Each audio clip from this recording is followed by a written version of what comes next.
Please watch this whole video. I may have to make a part 2. Now, this is the Nile River, and it looks like a lotus flower because this is the Fayoum Oasis, which looks like a leaf, and this would be the delta of the Nile. And it looks just like a lotus flower.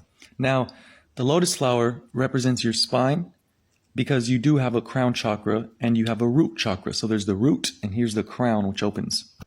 Now, you guys need to understand that the root would be hell and the head would be heaven. You have a scorpion stinger tailbone, and the scorpion must rise up to become a phoenix or an eagle.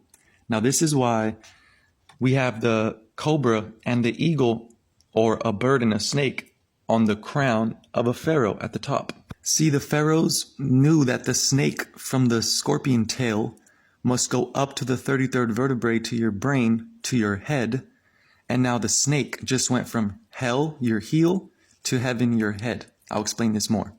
See, when the snake goes up, it grows wings, and this is the energy from the bottom of your spine, from the base, up to the apex, or the tip of the pyramid, which is your head.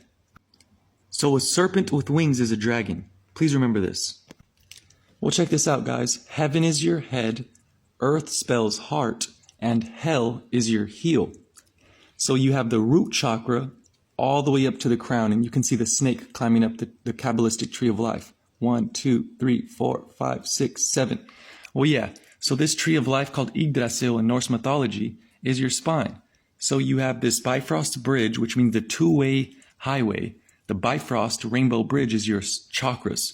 This is a rainbow bridge, and it gets you from hell all the way up to heaven, or you can even go to earth. That's why Thor goes to different realms. He goes to hell, he goes to heaven, he goes to earth. He's taking his spine, which is his Bifrost bridge, the two-way bridge. It goes up and down because the snake is actually the oil which goes down your head and must go back up. So you see, the pharaohs would be anointed with this oil, and the oil poured over the head represents the cerebral spinal fluid going down your spine, and it must return. So here's Ramses being anointed with the oil that starts from the crown and goes down, but it must come back up. And I believe that's why there's two oils. One's going down and one's coming up, even though it looks like they're both going down. But there's an eagle above his head. Jesus also gets anointed with oil, and there's an eagle above his head. Now, this is Jesus the Lamb, and the oil is being poured from a horn. Well, the oil is the cerebral spinal fluid, and it's the golden oil, which is why Christ must return, because the Christos oil must go down and back up. Well, here's the ram inside your brain.